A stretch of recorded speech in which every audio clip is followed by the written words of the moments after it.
Hello students, welcome to biology class.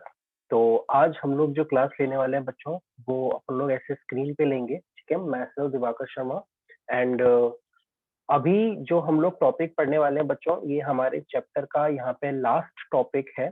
ठीक है, यहाँ पे दो टॉपिक हम लोग कवर करेंगे, जिसके अंदर एक आपका मेंस्ट्रुअल साइकिल आएगा।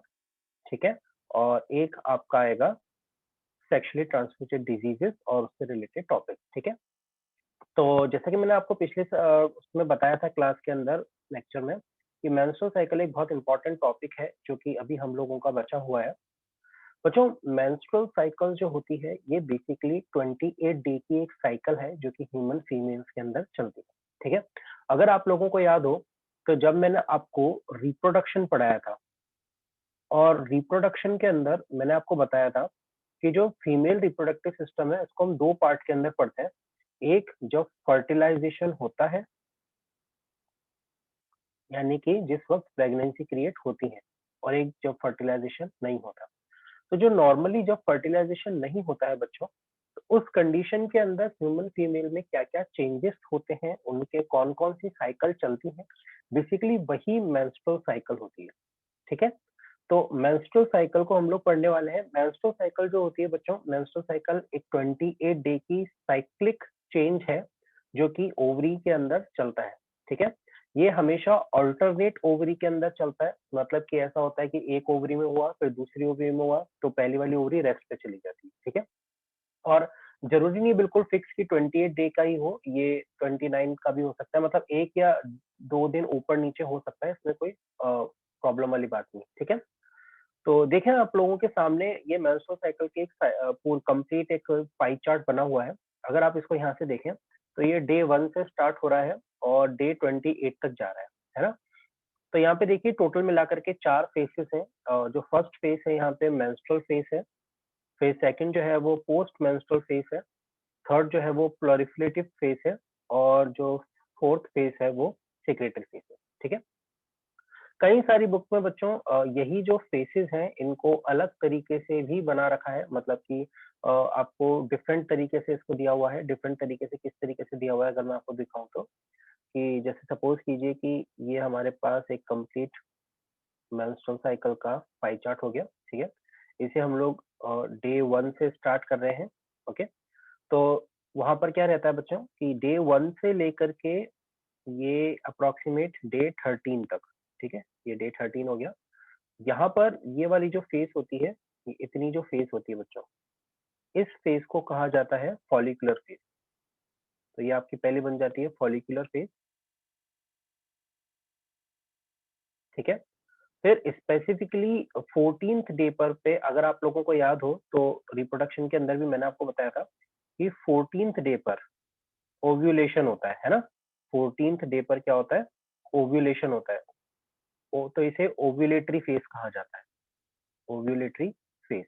ठीक है, इस कंडीशन पे क्या होता है बच्चों, इस कंडीशन पे ओव्यूलेशन होता है। देखिए जैसे यहाँ भी लिख रखा है, 14th डे पर ओव्यूलेशन होता है। और ओव्यूलेशन का मतलब क्या होता है, जो ओवम होता है, mature ovum, ovum remove out from ovary, है ना।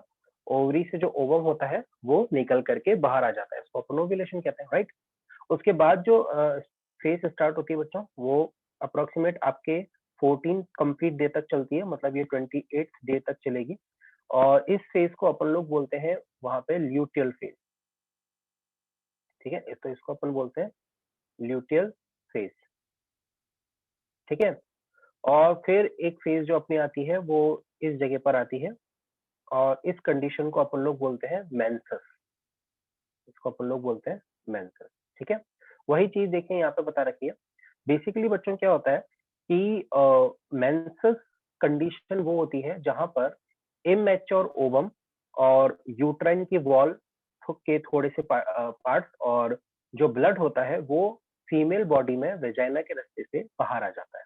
ठीक है, तो आप चाहो तो ये वाला फेस भी बना सकते हो, आप लोग चाहो तो ये वाला भी बना सकते हो, दोनों ही बिल्कुल सेम टू सेम है। तो अगर हम लोग देखें नीचे, तो यहाँ पर हमारे पास इसकी डेफिनेशन वगैरह मिलेंगी, देखिए हम लोग।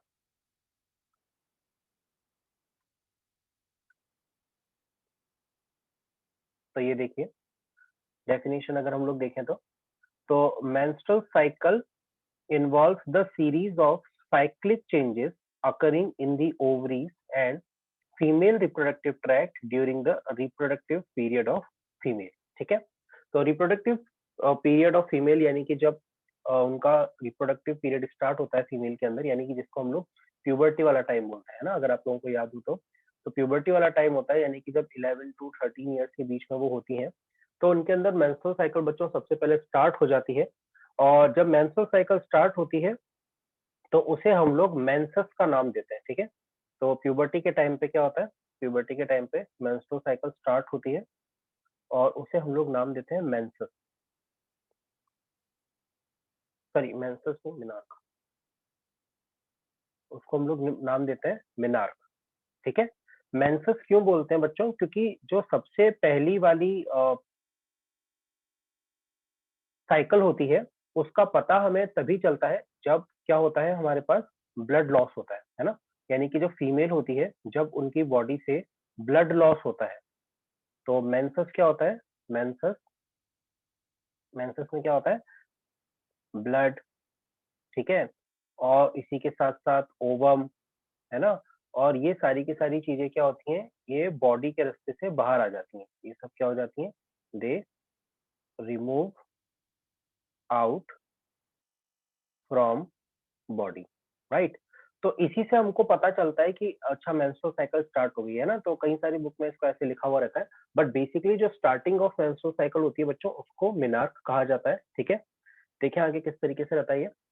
अगर हम लोग इसके इंट्रोडक्शन में देखें तो देखिए, reproductive period of female extend from puberty and it is termed as menarche. तो देखिए यहाँ पर हमारे पास आ गया मिनार्क, जिसको स्टार्टिंग ऑफ मेंस्ट्रुअल साइकिल बोलते हैं, जो कि 10 टू 14 ईयर्स के बीच में हो सकती है।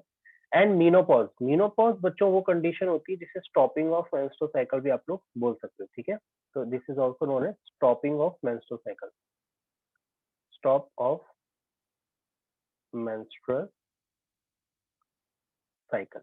ठीक है, और ये बेसिकली होती है लगभग 45 से 55 ईयर्स के आसपास, राइट। तो during this period every month a menstrual cycle occur whose peculiar feature is period। ठीक है, तो इसको जनरली हम लोग पीरियड का नाम देते हैं, जिसे वेजाइनल ब्लीडिंग या मेंस्ट्रुएशन कहा जाता है।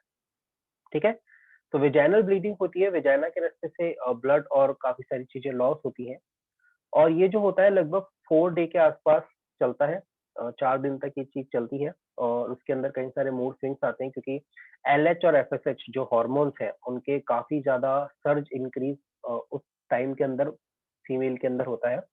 तो अगर आप ये देखें आगे, तो primary aim of menstrual cycle is to prepare the female for fertilization and pregnancy. तो बेसिकली बच्चों इसका मेन अगर हम लोग देखें एम क्या है, तो यह है फीमेल को फर्टिलाइजेशन या प्रेगनेंसी के लिए तैयार रखना। ठीक है, अगर आप लोगों को ध्यान हो तो फीमेल रिप्रोडक्टिव सिस्टम के अंदर देखो क्या था, ओवरी थी, है ना, फिर ओवरी से इस तरीके से फिमरे अटैच हुआ करते थे, और ये फिमरे आगे फेलोपियन ट्यूब में जुड़ जाते थे, है ना, और यहाँ पे हमारे पास यूट्रस हुआ करता था, राइट। और यूट्रस की इनर लाइनिंग्स के अंदर इस तरीके की इनफोल्डिंग्स होती थी, है ना। तो मेंस्ट्रुअल साइकिल में क्या होता है बच्चा, इसके अंदर एक्स्ट्रा ग्रोथ हो जाती है। ठीक है, ये एक्स्ट्रा ग्रोथ होती है, और उसी ग्रोथ के वजह से अगर कभी फर्टिलाइजेशन होता है तो जो एम्ब्रियो है वो ब्लास्टुलर स्टेज में, अगर आप लोगों को याद हो तो ब्लास्टुलर स्टेज के अंदर आकर के इस जगह पे इम्प्लांट हो जाता है। तो इस कंडीशन के अंदर क्या होता है, एलएच और एफएसएच ये दोनों ही हॉर्मोन्स हम लोग पढ़ चुके हैं, ठीक है, हमारे पुराने लेक्चर्स के अंदर। तो एफएसएच और एलएच इन दोनों हॉर्मोन्स का सर्ज इंक्रीज इस टाइम पे होता है, और इस टाइम के अंदर क्या रहता है कि काफी ज्यादा प्रेगनेंसी मतलब मेंटेन होती है। बेसिकली आप ये मान सकते हैं कि प्रेगनेंसी मेंटेन होने के लिए मेंस्ट्रुअल साइकिल का होना जरूरी है, पर जिस वक्त प्रेगनेंसी कंफर्म हो जाती है उस वक्त मेंस्ट्रुअल साइकिल रुक जाती है। ठीक है, क्यों रुक जाती है बच्चों, क्योंकि मेंस्ट्रुअल साइकिल को कंप्लीट होने में 28 डे लगते हैं। ठीक है, और अगर आप लोगों को याद हो तो फर्टिलाइजेशन कौन से दिन हो रहा था, 7th डे ऑफ फर्टिलाइजेशन, है ना,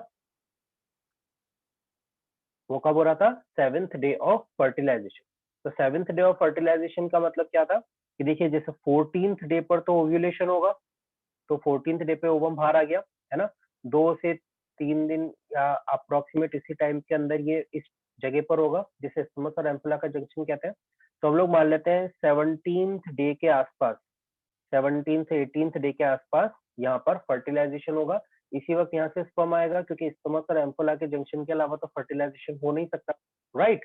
अब उसके 7th डे, मतलब इस फर्टिलाइजेशन के 7 दिन बाद, तो फर्टिलाइजेशन के 7 दिन बाद मतलब इसमें अगर आप 7 और जोड़ दें तो हमारे पास क्या मिल जाएगा अपने को, लगभग 24th के आसपास, है ना। तो लगभग 24th डे क्या होता है बच्चों, यहाँ इम्प्लांटेशन हो जाता है ना। और अगर ये इम्प्लांटेशन हो जाता है ना बच्चों, तो ये इम्प्लांटेशन होने के बाद कुछ ऐसे हार्मोन्स रिलीज होते हैं जो हमारी मेंस्ट्रुअल साइकिल को, फीमेल के अंदर जो मेंस्ट्रुअल साइकिल होती है उसको स्टॉप कर देता है। ओके, तो बेसिकली इसका मेन एम क्या रहता है, फीमेल को प्रिपेयर करना ताकि फर्टिलाइजेशन या प्रेगनेंसी हो सके। ओके, पीरियड के बारे में बात करें तो on an average menstrual cycle is completed in 28 days. मेंसम मींस अ मंथ, मेंसम का मतलब ये होता है मंथ कंप्लीट हो गया, है ना। अपन बोलते हैं ना जैसे कि मंथ कंप्लीट हो गया या पीरियड आ गया, जनरल टर्मिनोलॉजी जो यूज की जाती है। Though it may be vary by 1 or 2 day, तो it's a very normal thing. कई बार न्यूट्रिशन की वजह से, स्ट्रेस की वजह से, थोड़े वर्कआउट की वजह से, है ना, इन सब चीजों की वजह से 1 या 2 दिन वो डिले हो सकता है या जल्दी भी आ सकता है, तो it's not a big deal. Okay, faces के बारे में बात करें तो देखिए कौन कौन सी फेसेस होती है। तो during the menstrual cycle the wall of uterus passes through several faces. तो जो यूट्रस की वॉल होती है, तो जैसा मैंने अभी आप लोगों को बताया था कि अगर हम लोग इस तरफ देखें तो यहाँ पे देखते हैं, तो ये जो वॉल मैंने आपको बताई थी, है ना, ये येलो कलर से, या इसको थोड़ा अपन ग्रीन कलर से देख लेते हैं। ये जो वॉल मैंने आपको बताई थी यहाँ पे, है ना, ये वाली जो वॉल, इस वॉल के अंदर बहुत सारे चेंजेस होते हैं बच्चों, इसके अंदर बहुत ज्यादा डेवलपमेंट होता है, ठीक है, which are controlled by 2 hormone, that is estrogen and progesterone. तो बेसिकली ये जो वॉल के अंदर चेंज आ रहे हैं, ये 2 हार्मोन्स की वजह से होते हैं, एस्ट्रोजन एंड प्रोजेस्टेरोन। जबकि अगर हम लोग बात करें मेंस्ट्रुअल साइकिल की, तो मेंस्ट्रुअल साइकिल के अंदर जो चीजें रहती हैं वो कहाँ से रहती हैं, ल्यूटिनाइजिंग हार्मोन और एफएसएच यानी कि फॉलिकल स्टिमुलेटिंग हार्मोन्स की वजह से। ओके, तो the first phase of menstrual cycle is usually lasted about 4 to 6 days, ठीक है, जिसे अपन मेंसेस कंडीशन भी कहते हैं। तो during this phase the lining of uterus is shed. तो जो एक्स्ट्रा लाइनिंग यूट्रस की बनी है, ताकि क्या हो, जो एम्ब्रियो है, जो ब्लास्टुला है, उसको ग्रेस किया जा सके, है ना, इसलिए एक्स्ट्रा लाइनिंग्स बनी थी। तो अब क्योंकि एम्ब्रियो तो बना नहीं है, यानी फर्टिलाइजेशन तो हुआ नहीं है, तो वो जो लाइनिंग है वो यूट्रस की शेड हो जाएगी, accompanied by the loss of blood. ठीक है, अब ऑब्वियस सी बात है, अगर मेम्ब्रेन हटेगी तो उसके अंदर से ब्लड वेसल्स भी हटेंगी और उससे वजह से ब्लड लॉस होगा। This duration of the first phase of women called period. तो इसे ही जनरली पीरियड्स का नाम दिया जाता है। This phase is called menstrual phase और मेंस्ट्रुएशन, जिसे हम लोग जनरली मेंस्ट्रुएशन साइकिल कहते हैं, ठीक है। तो हार्मोन्स के अंदर यहाँ पर भी बहुत बड़ा रोल है। तो बेसिकली हमारा जो चैप्टर है ये हार्मोन्स के से रिलेटेड ही है, और एडोलसेंस यानी कि जो सेक्सुअल ग्रोथ होती है उससे रिलेटेड हमें क्या क्या चीजें देखनी पड़ती है उसके ऊपर बेस्ड है ना। तो आई थिंक आप लोगों को ये कंसेप्ट समझ में आया होगा। फिर इसके बाद नेक्स्ट हमारे पास डिटर्मिनेशन ऑफ सेक्स आता है बच्चों। ये जो टॉपिक है ये हम लोग ऑलरेडी क्लियर कर चुके हैं, ठीक है। तो हम लोग आगे चलते हैं।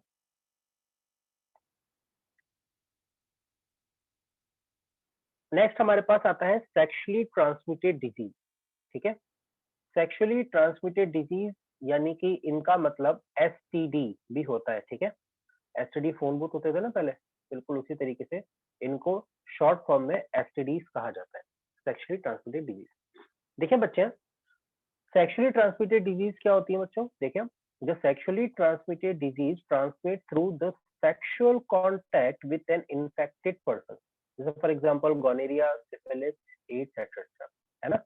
तो जब भी किसी भी तरीके का सेक्सुअल कांटेक्ट किसी दूसरे पर्सन से होता है ना, कोई भी सेक्सुअल कांटेक्ट जब किसी दूसरे पर्सन से होता है, और अगर उस सेक्सुअल कांटेक्ट के अंदर जो सामने वाला पर्सन है वो इन्फेक्टेड है, तो हेल्दी पर्सन को भी सेक्सुअली ट्रांसमिटेड डिजीज हो सकती है। ओके, इसके अंदर से जो सबसे ज्यादा बात करी जाने वाली है, या जो सबसे ज्यादा आप लोगों ने सुनी होगी उस डिजीज के बारे में हम लोग बात करेंगे, which is known as AIDS. Okay, तो देखिए हम लोग बात कर रहे हैं एड्स के बारे में। तो एड्स का फुल फॉर्म होता है बच्चों एक्वायर्ड इम्यूनो डेफिशिएंसी सिंड्रोम। ठीक है, इसका अगर आप फुल फॉर्म देखें तो उसमें काफी सारी चीजें लिखी हुई हैं। देखिए एक्वायर्ड मतलब कि ये बॉडी में बचपन से नहीं होता या पहले से नहीं होता, ये डिजीज हमें एक्वायर्ड करती है, मतलब कि हम बाहर के एनवायरनमेंट से इसे एक्वायर करते हैं, ये कहीं और से हमें लग सकती है, right. Immune deficiency, immune system क्या होता है बच्चों? इम्यून सिस्टम हमारा वो सिस्टम है जो हमें हार्मफुल माइक्रो ऑर्गेनिज्म से या किसी भी चीज से बचाने का काम करता है ना। तो हमारे पास क्या होता है बच्चों? हमारा एक इम्यून सिस्टम होता है। आप सभी लोग इसके बारे में जानते हैं, कई सारी बात मैंने क्लास में बताई भी है। तो इम्यून सिस्टम जो होता है बच्चों, ये बेसिकली क्या है? हमारी बॉडी का डिफेंस मैकेनिज्म है ना। तो इम्यून सिस्टम की ही डेफिशिएंसी हो गई, मतलब कि क्या हुआ कि भैया एक बहुत बड़ी कंट्री है और उस कंट्री की जो मिलिट्री है उसके ऊपर ही किसी ने हमला कर दिया, है ना। यानी कि जो उसकी आर्मी थी उसी के ऊपर किसी ने हमला कर दिया। अब जब आर्मी के अंदर आर्मी थी तब तक तो क्या था, वो बचा रही थी, है ना, कंट्री को। अब जब आर्मी ही खत्म हो गई तो कंट्री को कौन बचाएगा? कोई नहीं बचाएगा, है ना, कोई भी जाकर के हमला कर देगा, है ना। तो यहाँ पर क्या डेवलप हो जाता है? सिंड्रोम डेवलप हो जाता है, मतलब कि बहुत सारे सिम्टम्स एक साथ हमें दिखाई देते हैं, ठीक है। तो ये होता है हमारे पास एड्स का full form, that is acquired immuno deficiency syndrome, है ना। कॉजेटिव एजेंट के बारे में बात करें बच्चों, तो it is caused by the virus known as human immuno deficiency virus, और शॉर्ट फॉर्म इसका एचआईवी, है ना। एचआईवी होता है तो human, I for immuno deficiency, ठीक है, डी यहाँ पे नहीं है, and V for virus. Okay, तो ये ह्यूमन इम्यूनो डेफिशिएंसी वायरस होता है। सिम्टम्स के बारे में बात करें बच्चों तो देखें क्या क्या सिम्टम्स आते हैं। It include weakness, loss of appetite, loss of weight, fever and swelling of lymph node. अब ये जो है ये बड़े सिंपल से हम लोगों को दिख रहे हैं कि भाई वीकनेस या लॉस ऑफ एपेटाइट या लॉस ऑफ वेट तो बहुत सारी डिजीजेस के अंदर होता है ना। अब बेसिकली देखो जो सबसे इम्पोर्टेंट चीज है एड्स में वो क्या है कि ये इम्यून सिस्टम को खराब कर देता है। तो जो इम्पोर्टेंट चीज है वो क्या है? देखो, the patient becomes more liable to each infectious diseases. तो पहले क्या होता था, जैसे कि कभी सपोज करो भाई हमारे चारों तरफ तो हमेशा बहुत सारे माइक्रो ऑर्गेनिज्म रहते हैं ना, घूमते रहते हैं इधर उधर, कोशिश करते रहते हैं कि हमारे शरीर में घुस जाए। लेकिन हमारा जो इम्यून सिस्टम है वो क्या करता है? हमें बचाता रहता है। पर अगर इम्यून सिस्टम ही कम हो जाएगा तो क्या हो जाएगा? वो पर्सन क्या हो जाएगा? ज्यादा इन्फेक्शियस डिजीज के कांटेक्ट में आएगा, है ना। तो इसकी वजह से क्या होगा? The number of certain lymphocytes in the blood of the patient decreases below the average and those which are present do not work properly। तो बेसिकली इसमें हो क्या रहा है कि जो लिम्फोसाइट सेल्स है बच्चों, आप सब अच्छी तरीके से जानते हो, ब्लड के अंदर हमारे पास एक लिम्फोसाइट सेल होती है। लिम्फोसाइट सेल बेसिकली डब्ल्यूबीसी, यानी कि जो व्हाइट ब्लड सेल है उसका एक टाइप है, ठीक है। डब्ल्यूबीसी का एक टाइप है लिम्फोसाइट सेल्स। ये लिम्फोसाइट सेल्स जो होती है ना बच्चों, ये हमारी एक डिफेंस मैकेनिज्म की बहुत इंपॉर्टेंट सेल है। ये हमारे अंदर एंटीबॉडीज बनाने में भी हेल्प करती है, ठीक है। तो क्या हो रहा है यहाँ पे कि जो पेशेंट है उसके अंदर जो नॉर्मल है उससे तो बहुत कम हो चुका है, एवरेज से बहुत कम हो चुका है, एक तो उनका नंबर, है ना। और दूसरा क्या हो रहा है कि जो प्रेजेंट है नहीं तो बन नहीं रही है, और उल्टा जो प्रेजेंट है वो भी ढंग से काम नहीं करती है। तो इस वजह से क्या होता है, वो जो जो भी ऑर्गेनिज्म है, जो भी इंसान है, उसका जो रोग प्रतिरोधक क्षमता है, जिसे हिंदी में कहा जाता है और इंग्लिश में हम लोग कहते हैं कि जो उसका इम्यून सिस्टम है वो बहुत ज्यादा वीक हो जाता है, ठीक है। तो क्या होता है बाकी about 40% of the patient die within year और 2 years। तो अगर किसी को एड्स हो जाए तो उसके अंदर 40% पेशेंट, लगभग 40% पेशेंट क्या हो जाते हैं? 1 से 2 साल के अंदर मर जाते हैं। देखो बच्चों बेसिकली क्या है कि एड्स हमारे इम्यून सिस्टम को कम करता है ना। अब अगर इम्यून सिस्टम हमारा कम हो जाएगा तो हमारा डिफेंस कम हो जाएगा, ठीक है। अब डिफेंस कम हो जाएगा तो बाहर से कोई भी माइक्रोब आकर के हमारे ऊपर हमला कर देगा और हमें डिजीज कॉज कर देगा, ठीक है। अब अगर किसी को एड्स हो जाए तो वो कितना हाइजीन मेंटेन कर रहा है, ठीक है, या वो कितना अच्छे से अपनी मेडिसिन ले रहा है, ये सब चीजें डिसाइड करती हैं कि वो पर्सन कितना जिएगा। ऑब्वियसली एड्स का फिलहाल हमारे पास किसी भी तरीके का कोई इलाज नहीं है। मतलब अगर किसी को एक बार एड्स हो गया या एचआईवी हो गया तो धीरे धीरे 1 साल, 2 साल, हो सकता है 5 साल, वो 10 साल भी जीत जाए, लेकिन हाँ, ये ज़रूरी है कि उसका मरना तय होता है। बट वो अगर अपनी हाइजीन और मेडिसिन वगैरह का ध्यान रखे, तो वो अपनी जो इस लाइफ है उसको प्रोलॉन्ग कर सकता है, ठीक है? फिर देखें आगे ट्रांसमिशन के बारे में बात करते हैं हम लोग। देखें transmission, HIV can pass to a normal person from an infected person by sharing the syringes used for injection drug. तो कौन कौन से तरीके हैं ट्रांसमिशन के, देखें यहाँ पे आ रहा है हमारे पास। तो फर्स्ट हमारे पास आया है sharing the syringes used for injecting drugs, है ना? कई बार क्या होता है, जैसे कि जैसे आपने उड़ता पंजाब देखी होगी, है ना? तो उड़ता पंजाब वाली फिल्म में क्या था कि वो जो बच्चे थे वो ड्रग्स लिया करते थे, है ना? तो अब क्या होता है कि वो ड्रग्स लेने के लिए सिरिंजेस का यूज करते थे, यानी इंजेक्शन का यूज करते थे, राइट? तो अगर सपोज कीजिए कि 3 या 4 जने एक ही इंजेक्शन का यूज कर रहे हैं, तो अभी इंजेक्शन क्या होता है, ये जब हमारी बॉडी के अंदर जाता है तो इसके ऊपर हमारा ब्लड लग जाता है, राइट? अब अगर उसी यूज्ड सिरिंज को कोई दूसरा अपने अंदर इंजेक्ट कर ले, तो अगर किसी एक पर्सन को HIV होगा या एड्स होगा, तो उससे दूसरे पर्सन को भी फैल जाएगा। ट्रांसमिशन के लिए बच्चों एक बहुत इंपॉर्टेंट चीज जो आप लोग ध्यान रखेंगे वो क्या है, कि किसी भी तरीके से अगर डिजीज्ड पर्सन का, कोई भी डिजीज्ड पर्सन है HIV से, अगर उसका ब्लड किसी भी रास्ते से एक नॉर्मल पर्सन के अंदर चला गया, तो नॉर्मल पर्सन भी डिजीज्ड हो जाएगा। तो इसका बेसिक कंसेप्ट क्या है, कि अगर किसी डिजीज पर्सन का ब्लड किसी नॉर्मल पर्सन में किसी भी तरह से चला गया, जैसे वो इंजेक्शन के थ्रू चला गया, देखिए दूसरा हमारे को क्या दिख रहा है यहाँ पे, it can also be infected from mother through her milk. तो मदर के थ्रू भी मिल सकता है, क्योंकि कई बार क्या होता है कि जो बच्चे होते हैं ना वो काट लेते हैं, ठीक है? या फिर अगर मैं सिंपल सी लैंग्वेज में बात करूँ, तो जो प्रेग्नेंट लेडी होती है, जब वो डिलीवरी करती हैं, तो डिलीवरी के टाइम पे यानी कि पार्चुरेशन के टाइम पे क्या होता है बच्चों, प्लेसेंटा ब्रेक होता है ना? तो इसको हम रब कर देता हूँ, 2 मिनट रुकिए। तो बेसिकली क्या होता है कि जब डिलीवरी होती है, तो डिलीवरी के टाइम पे क्या होता है, ये प्रेग्नेंट मदर से बच्चे को कैसे होता है देखिए। तो जो प्रेग्नेंट मदर होती है,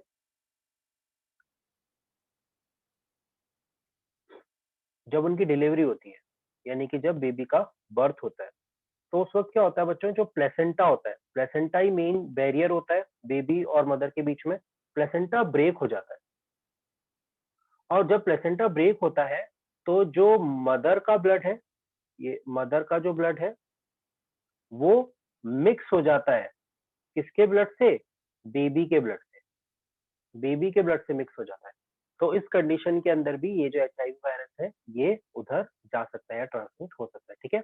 तीसरा देखें, the virus also can be transmitted through the sexual contact with a person infected with HIV।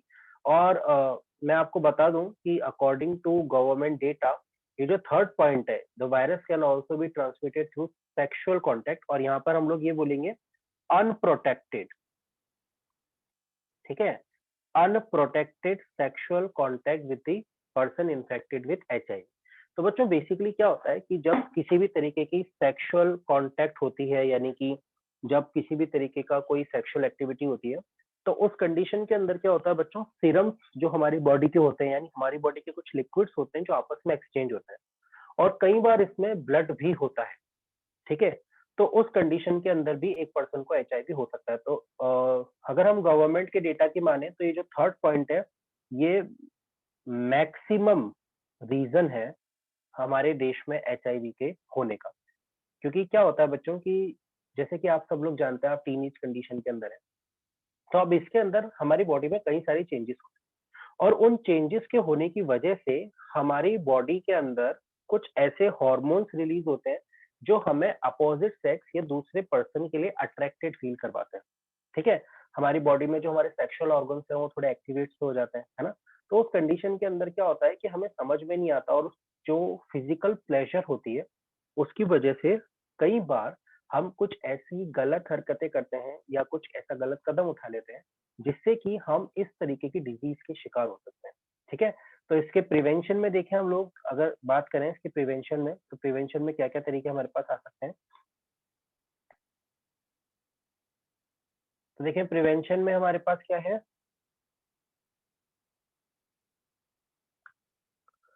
Avoid sex with unknown person, अगर कोई भी अननोन पर्सन है तो कभी भी उसके साथ किसी भी तरीके की सेक्सुअल एक्टिविटी नहीं करनी है ना। Avoid unhealthy sex practices, unhealthy sex practices का मतलब बच्चों क्या है यहाँ पर, अनहेल्दी सेक्स प्रैक्टिसेस का बेसिकली मतलब है अनप्रोटेक्टेड सेक्स, है ना, unprotected sex.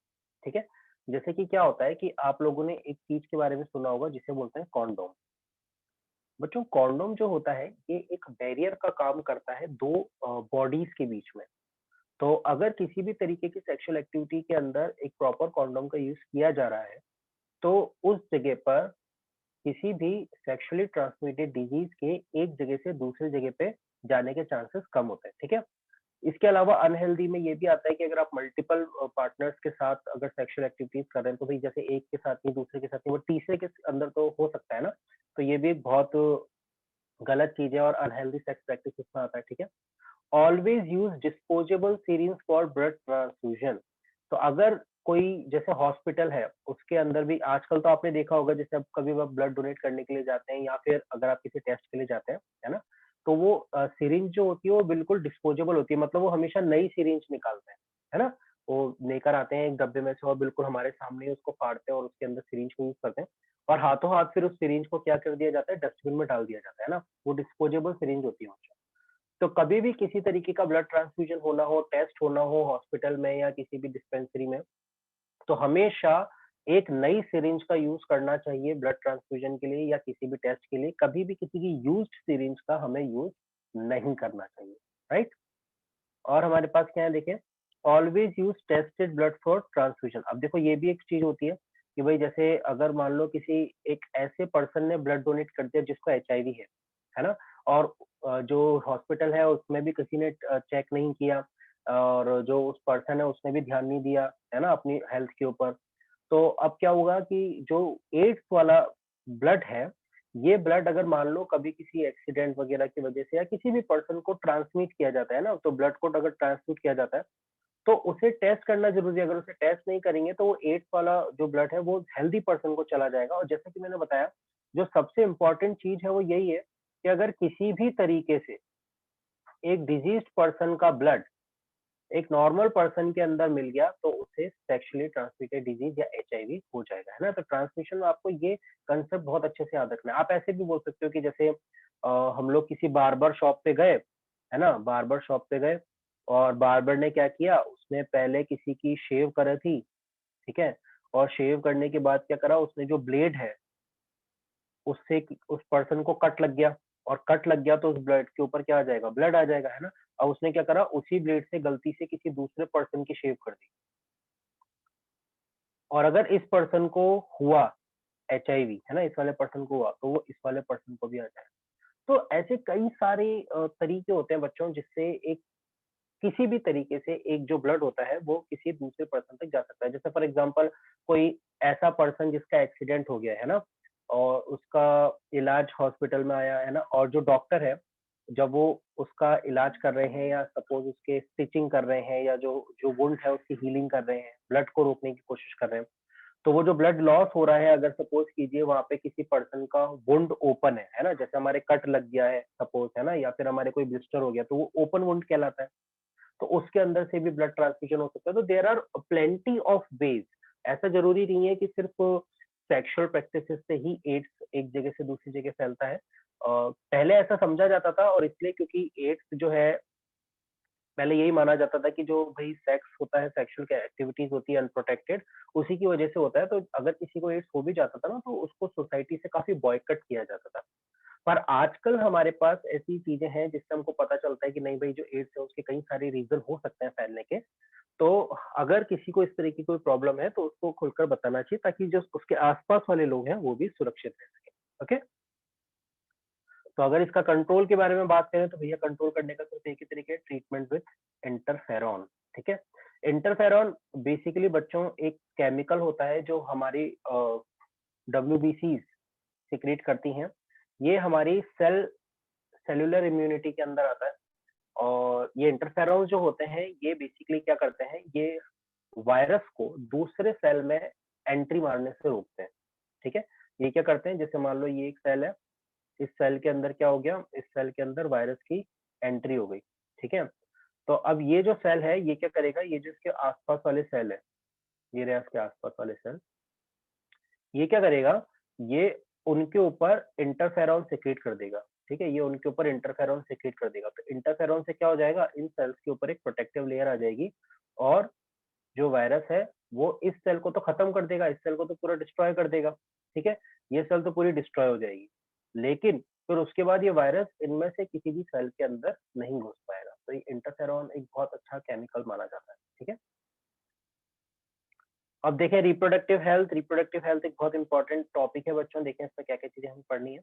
So in human population, different individuals are at different stages of development of life, such as infants, children, juveniles, adolescent and aging, है ना। तो भाई हमारे आसपास हर तरीके के लोग हैं, कुछ बच्चे बहुत छोटे होते हैं, कुछ छोटे बच्चे हैं जैसे तीसरी चौथी क्लास में, है ना, कुछ जुवेनाइल्स हैं 6th 7th क्लास के अंदर जैसे आप लोग हैं, फिर एडोलसेंट होते हैं जो 11th 12th क्लास के अंदर आते हैं, है ना, और फिर जो एडल्ट पीपल्स होते हैं। तो reproductive health of society depends of the certain factor. Reproductive health society के अंदर मेंटेन होना बहुत जरूरी है। देखिए क्यों क्यों मेंटेन होना जरूरी है, क्या क्या फैक्टर्स हैं देखिए। First, educating of young people like you. Okay, so there is a correlation between the state of education and birth rate। देखो क्या होता है बच्चों, हम सब जानते हैं कि बर्थ रेट, जैसे पॉपुलेशन के बारे में बात करें तो इंडिया की पॉपुलेशन जो है वो काफी ज्यादा है ना। बर्थ रेट का मतलब होता है गिवन पर्टिकुलर टाइम के अंदर नंबर ऑफ बर्थ। तो बच्चों क्या होता है कि बहुत ज्यादा अगर बर्थ रेट होगी, मतलब किसी के बहुत ज्यादा बच्चे होंगे, तो उससे क्या होगा, पॉपुलेशन भी बढ़ेगी। अब अगर आप खुद सोचो कि भैया जैसे कोई पर्सन है ना, कोई पर्सन है और उसकी फैमिली में 4 लोग हैं, और इसकी मंथली सैलरी सपोज 10,000 रुपीज है ना। तो इसने क्या करा, अब इसके फैमिली में 4 हैं, जैसे कि ये खुद हो गया, एक इसकी वाइफ हो जाएगी और 2 इसके बच्चे हो जाएंगे, तो 2,500 ईच आ जाएगा, राइट। बट अगर वही पर्सन है, सपोज करो अगर उसके उसने क्या करा, उसने 5 6 या 6 बच्चे पैदा कर लिए, तो अब क्या हो गया, टोटल 8 मेंबर हो गए फैमिली में, और सैलरी अभी भी वही 10,000 है। तो देख रहे हो आप कितना ज्यादा कमी आ जाएगी, है ना। पर पर्सन 500 रुपीज के आसपास आएंगे, 500 रुपीज, है ना। तो सोचो कैसे गुजारा चलेगा, पर पर्सन 1000 के आसपास आएंगे, सॉरी 1000 के आसपास, है ना। तो कैसे, अब देखो ना तो वो ढंग से खाना खा पाएंगे, ना तो वो ढंग से एजुकेशन ले पाएंगे, है ना, कुछ भी नहीं हो पाएगा। तो इसलिए बर्थ रेट से एजुकेशन का बहुत एक इम्पोर्टेंट रिलेशन है। आजकल जो हमारी गवर्नमेंट है, जैसे हम दो हमारे दो, इस तरीके के काफी सारे स्लोगन का यूज कर रही है बच्चों को समझाने के लिए। Indian state with low literacy have high population growth, while the state with high literacy have low population growth। तो जहाँ पे बहुत हाई लिटरेसी होती है, जैसे हमारे इंडिया में सबसे ज्यादा लिटरेसी कहाँ पर है, केरला के अंदर है ना। तो जो सबसे ज्यादा हाई लिटरेसी वाली जगह है ना, वहाँ पे पॉपुलेशन ग्रोथ कम है, क्योंकि वहाँ लोगों को समझ में आता है कि भाई छोटे परिवार होंगे तो हम लोग ज्यादा अच्छे से उनको पाल पाएंगे, ज्यादा अच्छे एजुकेशन दे पाएंगे, ज्यादा अच्छा न्यूट्रिशन दे पाएंगे। पर वहीं जहाँ पर लिटरेसी रेट काफी कम है, वहां पे पॉपुलेशन काफी ज्यादा देखी जाती है। ठीक है, और क्या दूसरे एस्पेक्ट है देखें, तो हेल्थ ऑफ यंग पीपल में आता है, देखिए the healthy women tend to have fewer and healthier child. Young people have highest infection of sexually transmitted disease. तो जो यंग पीपल होते हैं, है ना, जैसे कि जो 8th से लेकर के 12th क्लास के बीच में, या कॉलेज लाइफ के आप लोग मान लो, यानी कि लगभग 15 16 से लेकर के 21 22 के, उनके अंदर हाईएस्ट इन्फेक्शन होने के चांसेस होते हैं, क्योंकि वो अपनी बॉडी को समझ रहे हैं। एज आई सेड कि भाई एडोलसेंस है तो कई सारे चेंजेस हमारी बॉडी में आते हैं, तो वो अभी अपनी बॉडी को समझ रहे हैं, और उस कंडीशन के अंदर वो कुछ ऐसी चीजें जो उनकी बॉडी के सिग्नल्स होते हैं वो नहीं समझ पाते हैं, और कुछ ऐसा गलत कदम उठा लेते हैं कि जिससे उनको एसटीडीज हो सकती है, राइट। ऐसी अगर हेल्दी की बात करें, जैसे कि जो मदर हेल्दी होगी तो ऑब्वियस सी बात है जो उसके चिल्ड्रंस होंगे वो भी काफी हेल्दी होंगे। तो ये भी बहुत अच्छी रोल होती है। ठीक है, third, nutritional need of adolescence में देखिए क्या आ सकता है। तो adolescence is a stage of rapid growth and development. जिस स्टेज में आप हो, है ना, आपने अचानक से सोचा होगा कि यार कभी इतनी हाइट अचानक से नहीं बढ़ी, अचानक से जीन से छोटी होने लग गई, है ना। तो ये क्यों हो रहा है, क्योंकि बेटा इसमें क्या होता है कि नॉर्मल ग्रोथ तो है ही है, लेकिन आपकी रिप्रोडक्टिव ग्रोथ भी हो रही है, तो ये रैपिड ग्रोथ वाली जगह है, रैपिड ग्रोथ वाला टाइम है। So it is important to eat balanced food and maintain personal hygiene during the adolescence। तो अगर आप बैलेंस फूड खाएंगे, एक पर्सनल मेंटेन करेंगे हाइजीन को, और इसी के साथ साथ अगर आप जैसे कुछ एक्सरसाइजेस वगैरह करेंगे, तो ये जो चीज होगी ये आपकी बॉडी को बहुत आगे तक भी काम आएंगी, है ना। फिर और क्या चीजें देखो, early marriage and child bearing. कई जगह पे बहुत बचपन में शादी हो जाती है जिसे चाइल्ड मैरिज कहते हैं, और जो चाइल्ड मैरिज है ये तो हमारे यहाँ बैन है ना। तो early marriages increases death rate of infant and ladies also, क्योंकि देखो जो कम उम्र में शादी हो जाती है तो ना तो उनकी बॉडी इस तरीके से तैयार होती है कि वो मतलब प्रेगनेंसी को मेंटेन कर सके, तो इन्फेंट्स यानी बच्चों की भी डेथ हो जाती है और लेडीज की भी डेथ हो जाती है। तो इसके कई सारे रीजन हो सकते हैं। Women between 15 to 19 years face more complication in pregnancy. तो जो 15 से 19 साल होती है बच्चों, ये तो बिल्कुल पढ़ने वाली एज है ना। तो इसके अंदर अगर मान लो कभी बचपन में शादी हो गई गांव वगैरह में, तो इस कंडीशन के अंदर जो प्रेगनेंसी होती है ना उसको बहुत कॉम्प्लिकेशन आते हैं। Child birth and unsafe abortion generally lead to their death. और कई बार क्या होता है, अनसेफ चाइल्ड बर्थ, है ना, कि भाई जैसे गांव वगैरह में क्या होते हैं, जो दाई माँ होती हैं उन्हीं से ही करा लेते हैं, या फिर जो अनसेफ अबॉर्शन होते हैं, कई बार फीमेल फिटिसाइड होता है कि जैसे पता चलता है कि लड़की है तो उसको अबॉर्ट कर देते हैं, तो ये भी डेथ में कॉज हो सकती है। ठीक है। दूसरा हमारे पास तरीका होता है मेथड ऑफ कंट्रोल पॉपुलेशन। तो देखो सेक्सुअली ट्रांसमिटेड डिजीज एक तो कंडीशन हो गई हमारे पास, और दूसरा जो हमारे पास ओवरलुक है इसका है वो है पॉपुलेशन रिलेटेड। तो पॉपुलेशन रिलेटेड क्या है बच्चों, देखें फटाफट।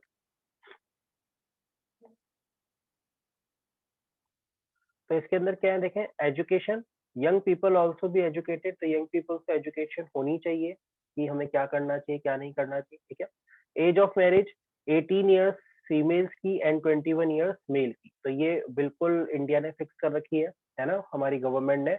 18 ईयर्स से छोटी लड़की और 21 ईयर्स से छोटे लड़के शादी नहीं कर सकते। ठीक है। अगर वो करते हैं तो वो या उनके फैमिली मेंबर्स को सजा हो सकती है। फैमिली प्लानिंग मेथड, कि हमारी फैमिली का प्लानिंग हो सके, जैसे केमिकल एंड मैकेनिकल मेथड्स होते हैं।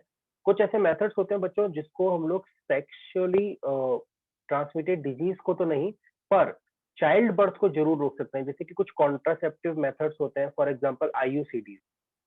आईयूसीडीज stand for intra uterine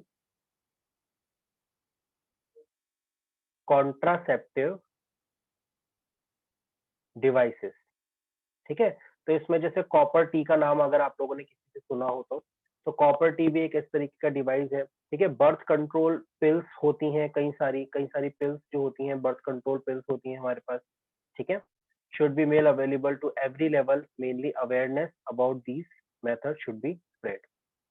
literacy rate should be increase, क्योंकि जितना आप पढ़े लिखे होंगे उतना ही ज्यादा समझ में आएगा लोगों को।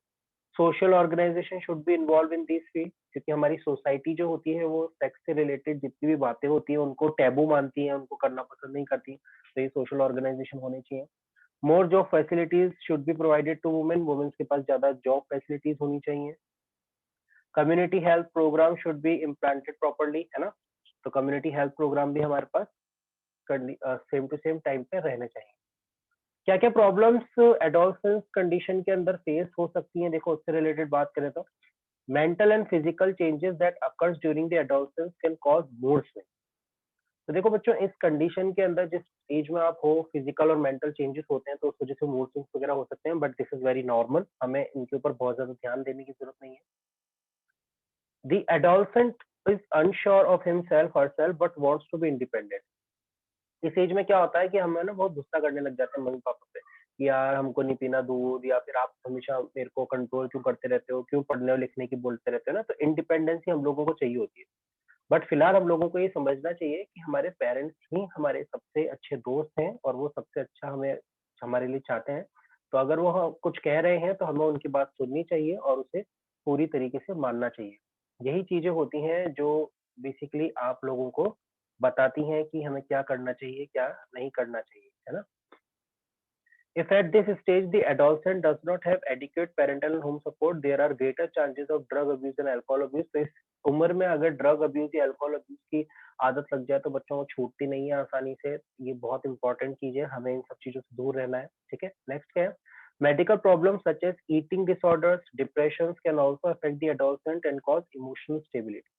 जैसे कि मैंने बताया था कि यहाँ पे हमारा न्यूट्रिशन हम लोग क्या ले रहे हैं, या अगर हम स्ट्रेस ले रहे हैं, हद से ज्यादा डिप्रेशन ले रहे हैं, तो हमारी बॉडी के केमिकल्स, हमारे हार्मोन्स बैलेंस बिगड़ सकता है और उस वजह से इमोशनल स्टेबिलिटी और हमारी ग्रोथ में भी रुकावट आ सकती है ना।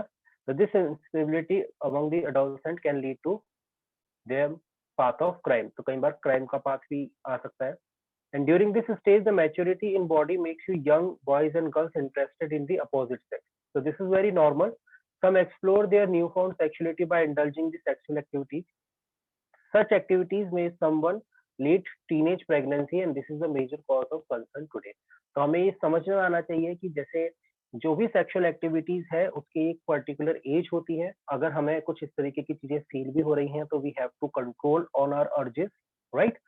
और इस तरीके की अगर किसी भी तरीके की कोई प्रॉब्लम हो या कोई परेशानी हो तो हमें अपने पेरेंट्स से या फिर हमारे बड़े भाई बहन से या इवन हमारे टीचर से भी बात करनी चाहिए ताकि हमें सही रास्ता दिख सके. ओके बच्चों, तो this is the end of the chapter. हमारा चैप्टर खत्म हो चुका है. आई होप आपको ये कंप्लीट चैप्टर समझ में आ गया होगा. नेक्स्ट जो भी क्लासेस और लेक्चर हमारे पास आएंगे बच्चों उसके अंदर हम लोग जो नेक्स्ट चैप्टर्स हैं उनको स्टार्ट करेंगे और वो भी थ्योरेटिकल चैप्टर है तो उनको हम इसी तरीके से पढ़ लेंगे, राइट. तो thank you so much. Please keep learning, है ना. आप लोग पढ़ते रहिए and thank you so much student.